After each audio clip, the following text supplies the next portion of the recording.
नमस्कार, आप देख रहे हैं डिबेट लाइव। मैं हूं आपके साथ अनुराग दीक्षित। बात बिहार की। जातिगत आंकड़े बिहार सरकार की तरफ से साझा किए गए हैं, जिनके बाद सवाल 2024 के लोकसभा चुनाव को लेकर उठ रहा है। सवाल ये कि एक तरफ सबका साथ सबका विकास, तो क्या दूसरी तरफ जातिगत जनगणना के आंकड़े और इसके इर्द गिर्द सिमटती राजनीति। चार खास मेहमान हमारे साथ इस मुद्दे पर बात करने के लिए जुड़ चुके हैं। हमारे साथ जेडीयू के वरिष्ठ नेता और प्रवक्ता नीरज कुमार जी हैं। हमारे साथ समाजवादी पार्टी के प्रवक्ता अनुराग भदौरिया साहब हैं। कांग्रेस पार्टी के प्रवक्ता डॉक्टर अजय उपाध्याय साहब मेरे साथ स्टूडियो में मौजूद हैं। साथ ही साथ भारतीय जनता पार्टी के प्रवक्ता डॉक्टर धनंजय गिरी जी भी हमारे साथ जुड़ चुके हैं। चारों के साथ चर्चा की शुरुआत करेंगे, लेकिन उससे पहले वो 5 सवाल जिनके इर्द गिर्द आज की डिबेट लाइव की चर्चा रहने जा रही है, उन 5 सवालों से आपको रूबरू कराएं। पहला सवाल जो हर किसी के जहन में है वो यही कि क्या सबका विकास विश्वास वर्सेस विपक्ष को जाति से आस, क्या आप सब कुछ इसी के इर्द गिर्द अगला वर्सेस पिछड़ा, क्या यही सियासी दाव है जो काफी ज्यादा मजबूती के साथ नजर आएगा। जो तीसरा सवाल है आज डिबेट लाइव का, वो दरअसल में जातिगत जनगणना के सामने आने के बाद खड़ा होता है कि जातिगत गणना की रिपोर्ट किसके वोट पर इससे चोट पड़ती है और किसका सियासी शुभ लाभ होने जा रहा है इन आंकड़ों के सामने आने के बाद। 2024 का दंगल, फिर मंडल वर्सेस कमंडल, क्या हम एक बार फिर 90 के दौर में जा रहे हैं। चर्चा की शुरुआत सबसे पहले नीरज कुमार जी आपके साथ। हर किसी के जहन में यही सवाल है कि क्या 2024 की लड़ाई अब जाति के इर्द गिर्द सिमटेगी। एक मिनट शुरुआती वक्त में हम अपने देते हैं प्रवक्ताओं को। आपका 1 मिनट शुरू होता है नीरज कुमार जी।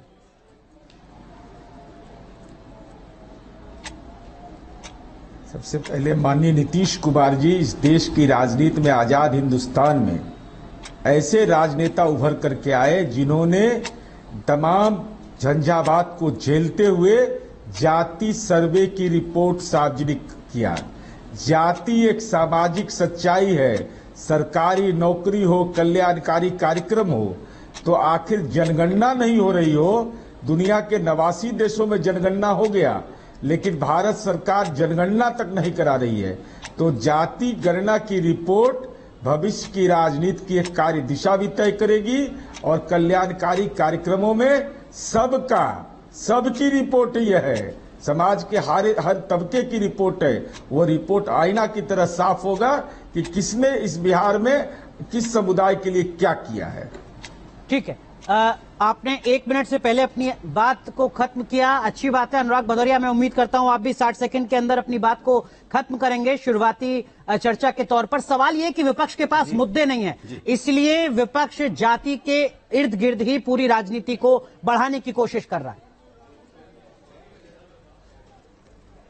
देखिए, हम तो सामाजिक न्याय की बात करने वाले लोग हैं, समाज में विकास की राजनीति करने वाले लोग हैं, और जाति चूंकि हमारे देश में है, चूंकि मैं अनुराग भदौरिया हूं, तो भदौरिया तो हमारी जात है, इसमें तो हम इससे तो नकार नहीं सकते। अब इसमें किसकी कितनी संख्या है, कितने लोग किस जाति के लोग हैं, पता चल जाएगा तो उनका विकास करना आसान हो जाएगा। अगर आपको पता चल जाएगा किस बिरादरी के कितने लोग हैं, जो पीछे हैं, जो आगे हैं, अगर जो पीछे छूट गए उनको आगे कैसे लाना है, उनको कैसे संपन्न बनाना है, तो ये आसान होगा ना। तो ये भारतीय जनता पार्टी के पास चूंकि अब कुछ बचा नहीं है, क्योंकि वो सिर्फ नफरत की राजनीति करती है। नफरत की राजनीति को जनता ने नकार दिया है और हम समाज के विकास की राजनीति कर रहे हैं। जाति गणना उसका एक हिस्सा है। ये भारतीय जनता पार्टी ने जो महिला रिजर्वेशन लेके आई है, तो उसमें भी तो क्लॉज लगाया कि हम पहले जनगणना करेंगे फिर परिसीमन करेंगे।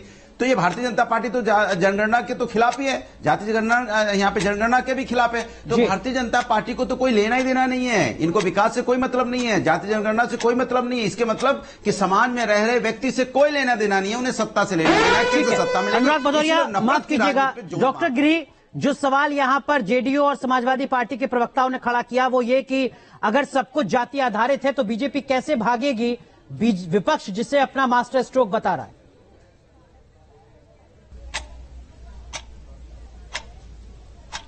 देखिए, जातिगत जनगणना के बिहार में जब बात शुरू हुई, आदरणीय नीतीश कुमार जी और हम दोनों साथ में सरकार में थे। हमारे विधायक ज्यादा, हमारे मंत्री ज्यादा, हमारे 2 उप मुख्यमंत्री थे। हमने उनका साथ दिया और हमने इस प्रयास के लिए उनके साथ कदम ताल पे खड़े रहे।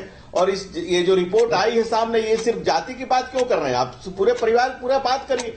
क्या हुआ, कितना विकास हुआ, कितना पिछड़ेपन है, किसका कितना पिछड़ेपन है, ये तो प्रदेश के प्रमुख के लिए खुद आईना है, क्योंकि 18 साल से कुर्सी पर तो स्वयं विराजमान है। तो 18 साल में बिहार को कितने कदम आगे ले गए और उनके पीछे 15 साल के साथ देने वाले आज उनके साथ हैं। तो 33 सालों में बिहार कहां पहुंचा? क्या लालू जी को आंख का ऑपरेशन कराने, नीतीश जी को आंख का ऑपरेशन कराने दिल्ली आना पड़ता है और लालू जी को किडनी ट्रांसप्लांट कर सिंगापुर? जातीय समाज की सच्चाई है, प्रदेश के प्रधानमंत्री पिछड़ा और हम भी पिछड़े समाज से आते हैं। लेकिन तो सवाल ये उठता है कि जातीय उत्थान की अगर बात की जाए, जो दुनिया में जितने विचारक हुए जिन्होंने पिछड़े उनके विकास, डॉक्टर गिरी माफ कीजिए 60 सेकंड तक एक बार फिर मैं आपके पास आऊंगा। उपाध्याय, जिसकी जितनी हिस्सेदारी उसकी उतनी भागीदारी, ये नारा तो लोहिया के जमाने में सुनाया जाता था पूरे देश में। राहुल गांधी की क्या मजबूरी आ गई, जो नारा उन्होंने आज तक कभी आगे नहीं लिया, उस नारे को अब वो उठा रहे हैं?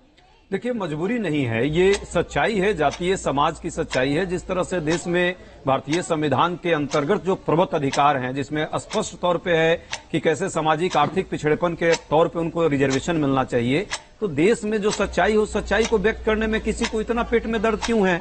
मैं तो बोलना चाहता हूं, भाजपा के लोग जो गोपीनाथ मुंडे जी को क्यों भूल जाते हैं? बिहार में एक स्वयं कहते हैं कि हम साथ में थे, तो फिर अब जातीय जनगणना को प्रकाशित करने में भी इतनी तकलीफ क्यों हो रही है?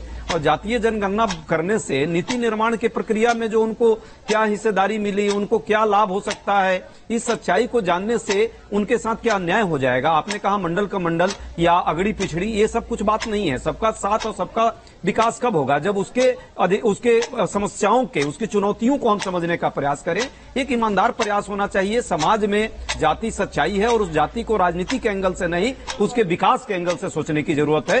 कांग्रेस पार्टी और राहुल गांधी जी उसी नजरिए को ध्यान दे रहे हैं और प्रयास कर रहे हैं कि देश में सभी का सर्वांगीण विकास। ठीक है नीरज कुमार जी, सवाल ये कि आपने जातिगत आंकड़ों को सार्वजनिक तो कर दिया, लेकिन क्या इसके आधार पर अब आप सपना देख रहे हैं कि वो सारी जातियां आपके साथ खड़ी हो जाएंगी, खासकर पिछड़ा वर्ग और अन्य पिछड़ा वर्ग? क्योंकि ऐसा हुआ नहीं है। 2011 में यूपीए सरकार ने ऐलान किया था जातिगत जनगणना का, उसके बाद मध्य प्रदेश हारे, छत्तीसगढ़ हारे, राजस्थान हारे और 2014 का लोकसभा चुनाव भी हारे।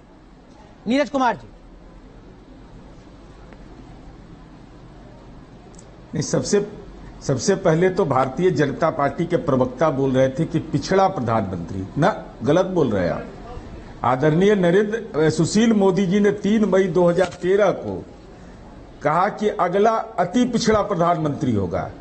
अब गुजरात में अति पिछड़ा है कि नहीं मैं नहीं जानता, ये तो फर्जीवाड़ा पकड़ा गया। दूसरी बात, केवल चुनावी लाभ के लिए यह नहीं है, चुनाव के दृष्टिकोण से अगर आप देखेंगे, और वो कह रहे थे कि हम तो साथ में थे, तो फिर यूथ फॉर इक्वलिटी कौन संस्था है? इसमें आदरणीय प्रधानमंत्री जी का फोटो है, उस लोगों में यही याचिका करता है। 27% आरक्षण मिलता है, उसके खिलाफ याचिका दाखिल करता है। 10% के खिलाफ याचिका दाखिल करता है। जाति सर्वे के खिलाफ करता है। सुप्रीम कोर्ट में अटॉर्नी जनरल अपीयर होते हैं इसको रोकने के लिए, जाति सर्वे को। तो आप सहमत थे, तो आप कर क्या रहे थे? आचरण क्या था अंदर का? यूथ फॉर इक्वलिटी से आपका संबंध क्या? प्रोफेसर संगीत रागी कौन? प्रोफेसर मक्खन लाल कौन? ये कौन लोग हैं जो याचिका करता रहे हैं हाईकोर्ट से लेकर सुप्रीम कोर्ट तक? अब सवाल इस बात का उठता है कि जिस बात की आपने चर्चा की, जी बोलिए। सवाल है तो पूछ लीजिए। जी कंप्लीट कीजिए नीरज कुमार जी। क्या आंकड़े जारी करने से वोट मिल जाएंगे, तो इसकी गारंटी? 2011 का उदाहरण हमारे सामने। मेरी नहीं, वो वोट, अरे भाई, अरे हम बता रहे हैं आपको कि माननीय नीतीश कुमार जी इस देश के प्रथम राजनेता बने जिन्होंने बिहार में 2009 में अति पिछड़ा वर्ग विभाग बनाया। पहले नहीं था। अति पिछड़ा में महिलाओं को आरक्षण दिया, दिव्यांग को आरक्षण दिया, स्वतंत्रता सेनानी के तीसरी पीढ़ी को दिया, लेकिन गणना ही नहीं हुई थी। बताइए क्या मजाक है देश के सामने हो रहा था? आखिर गणना नहीं हुई तो इसका क्या औचित्य था? ठीक है डॉक्टर गिरी, तो बीजेपी कहीं डरती रही क्या कि हम जैसे ही जातिगत जनगणना पर आगे बढ़ेंगे हमारी मुश्किलें बढ़ जाएंगी? 2011 में जो काम मनमोहन सरकार नहीं कर पाई, 2014 से 2023 तक आप तो कर सकते थे। आपने कब ईमानदार कोशिश की और आपको डर किस बात का? क्यों डर रहे हैं आप? नहीं, देखिए, जब भी इस देश में पिछड़ों की बात आई है, चाहे मोरारजी देसाई के समय में जब बना हो मंडल आयोग, उस समय हमारे दो मंत्री थे, उस समय श्रद्धेय अटल बिहारी वाजपेयी और आडवाणी जी भी थे। जब मंडल कमीशन लागू हुआ उस समय हमारे 85 सांसद थे। हम लोगों ने हमेशा पिछड़ों की बात की, समाज के जो भी दबला पिछड़ा कुचला शोषित पीड़ित है। आज आप कह रहे हैं कहां प्रधानमंत्री की फोटो लगी है। अरे प्रधानमंत्री की फोटो तो हर गांव गरीब किसान नौजवान के दिल में लगी हुई है। इस देश के हर पिछड़े चर्मकार, कर्मकार, शिल्पकार से लेकर के हर किसी के दिल में लगी हुई है। जो 3 लाख रुपए लोगों को लोन दे रहे हैं, जिस तरह से ओबीसी के बच्चों को रिजर्वेशन दे रहे हैं, पढ़ाई से लेकर के और जो उनको फिर से लेकर के तमाम जगहों पर जिस ढंग से किया गया है। नीरज कुमार जी ने तो नाम भी गिनाए, प्रोफेसर संगीत रागी, प्रोफेसर मक्खनलाल, सब जानते हैं। डॉक्टर गिरी, उन्होंने तो उदाहरण भी दिया, नाम भी बताएं। सवाल ये कि बीजेपी को क्या डर सता रहा है? ये कोई भाजपा के ये तो कोई भाजपा के सदस्य है नहीं।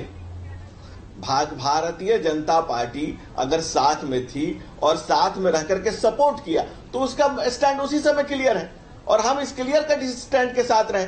हम ये कह रहे हैं कि सिर्फ जातिगत उन्माद नहीं, जातिगत उत्थान की बात हो। ठीक है, मैं इसी की बात कह रहा हूं कि दुनिया में जितने विचारक हुए, अनुराग भदौरिया, अभी डॉक्टर गिरी ने मंदिर कमांडर का जिक्र किया। नीरज जी, मैं आऊंगा आपके पास। 90 के दौर में जब मंदिर आंदोलन चरम पर था तब पूरे देश ने मंडल देखा। अब मंदिर बनकर तैयार होने जा रहा है, एक बार फिर मंडल जैसी रिपोर्ट सामने आ रही है। ये संयोग है या प्रयोग है 2024 को लेकर?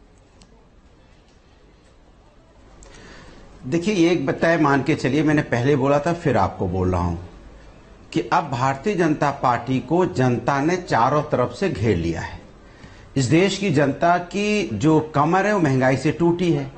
अब भारतीय जनता पार्टी महंगाई, बेरोजगारी पे चूंकि बात ही नहीं करना चाहती, जाति जनगणना आई इस पे भी बात नहीं करना चाहती, वो किसी पे बात नहीं करेगी। अब कोई मुद्दा ले आओ, विकास का मुद्दा ले आओ तो भी वो चर्चा नहीं करेगी। विकास का मुद्दा तो सबसे बड़ा मुद्दा होता है ना, उस पे आप बात करो तो नहीं करेगी। हाँ, ये बात जरूर करेंगे, कहीं 2-3 लाख रुपए हमने सबके अकाउंट में दे दिए तो ये बताइए कि खेती बेच के दे रही है क्या भारतीय जनता पार्टी? अरे भाई, देश का पैसा है, देश में आपकी सरकार है, इसी जनता ने आपकी सरकार बनाई थी, तो क्या आप जनता के लिए कुछ भी नहीं, इतना भी नहीं करेंगे, इतना सा भी नहीं करेंगे कि खाली बातें करेंगे? इतना तो करेंगे ना, इतना सा, तनिक सा। बहुत कुछ तो आपने किया नहीं, और तनिक सा करते हो उसको भी इतनी मार्केटिंग करते हो जैसे कितना आपने कर दिया हो। कितना रोजगार दे दिया आपने? कितना रोजगार दे दिया आपने? आपने तो 2 करोड़ रोजगार की बात की। तो आप कह रहे हैं बेरोजगारी भी है और आंकड़े भी हैं जातिगत विपक्ष के पास। मैं तो कह रहा हूं कि इनसे पूछ रहा हूं ना कि इन्होंने जो किया था वो तो किया।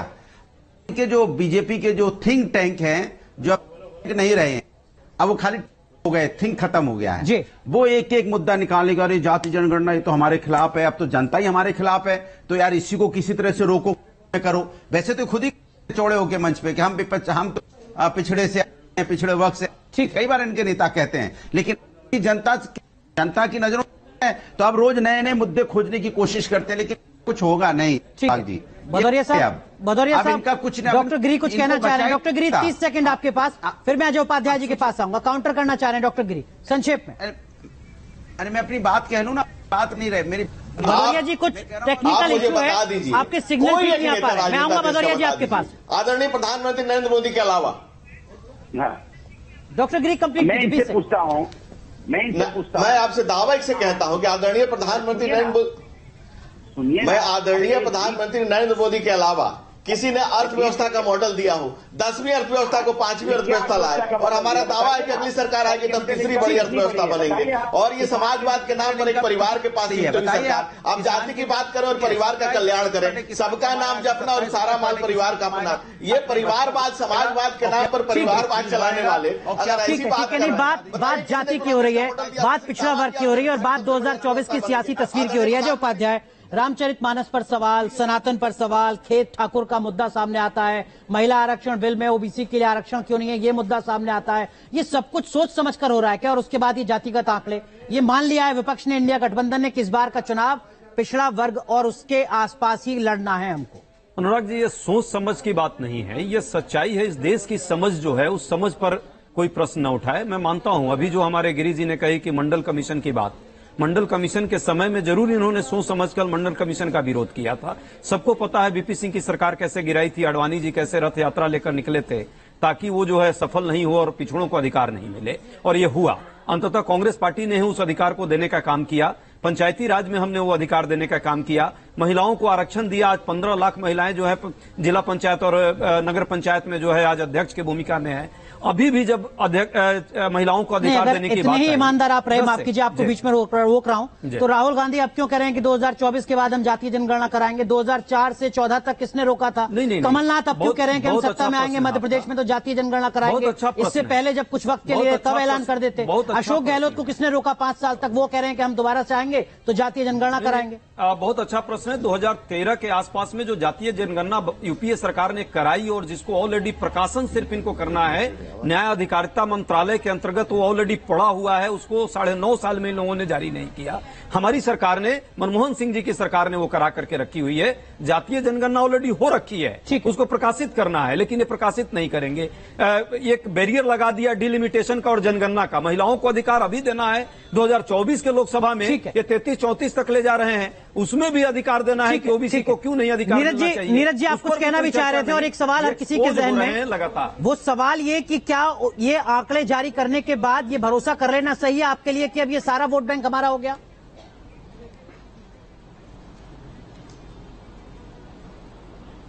सबसे पहले तो मैं भारतीय जनता पार्टी के प्रवक्ता महोदय को बताना चाहता हूं, अपनी जानकारी दुरुस्त कर लीजिए कि आदरणीय प्रधानमंत्री नरेंद्र मोदी जी पिछड़े दलित के हिमायती हैं, तो पीएम यशस्वी योजना के नाम पर पिछड़ा वर्ग, चूंकि अति पिछड़ा तो केवल बिहार में है, सरकारी विद्यालय में पढ़ने वाले छात्रों की छात्रवृत्ति आदरणीय नरेंद्र मोदी जी ने कक्षा 1 से 8 तक बंद कर दिया। राइट टू एजुकेशन का वायलेशन किया।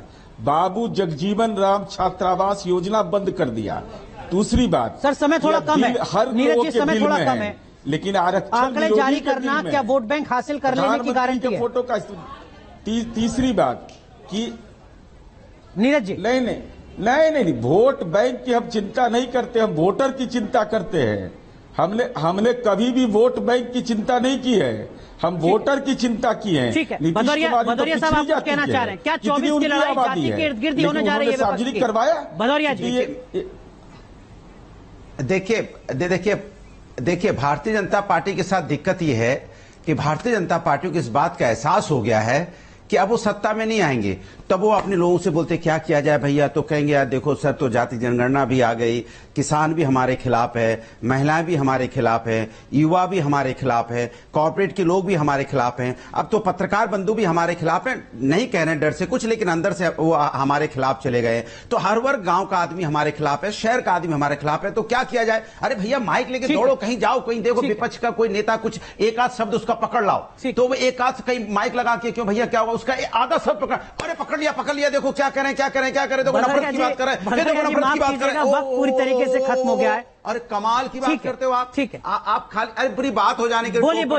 ये जो बीजेपी वाले या वो बीजेपी वाले के जो सहयोगी पत्रकार बंधु लोग हैं, वो अब बात पकड़ने लगे विपक्ष की, छोटी छोटी बात पकड़ के लाते हैं, जिसको मैं डॉक्टर गिरी 20 सेकंड किसी ने उसकी आधी बात पकड़ के लाएंगे, पूरी नहीं पकड़ के लाएंगे, और फिर कहेंगे देखिए क्या बात। डॉक्टर गिरी 20 सेकंड कहिए अपनी बात, क्या कह रहे हैं आप? देखिए यही बात कहूंगा कि सबको मालूम है जन्नत की हकीकत, मगर देखिए सबको मालूम है जन्नत की हकीकत, मगर दिल को बहलाने के ये तमाशे अच्छे हैं। और सबसे बड़ी बात, नीतीश कुमार क्या जाति 2024 में चुनावी मुद्दा इंडिया गठबंधन का? मुद्दा महंगाई, बेरोजगारी, आय की असमानता, अडानी के साथ जो फेवर कर रहे हैं, इनके मित्रों की जो संपत्ति लगातार बढ़ रही है, ये मेजर मुद्दा है। जनता के मुद्दों में जातीय जनगणना भी एक मुद्दा रहेगा, महिला आरक्षण का भी एक मुद्दा रहेगा, और भाजपा को इसका जवाब इस देश के सबसे ज्यादा संख्या जिसकी है उसको देनी पड़ेगी। बिहार से जो आज खबर आई है वो 2024 के लोकसभा चुनाव की राजनीतिक तस्वीर को तय करती नजर आ रही है। बहुत बहुत शुक्रिया आप चारों का जुड़ने के लिए और इस मुद्दे पर अपनी बात कहने के लिए। बहुत बहुत शुक्रिया, धन्यवाद।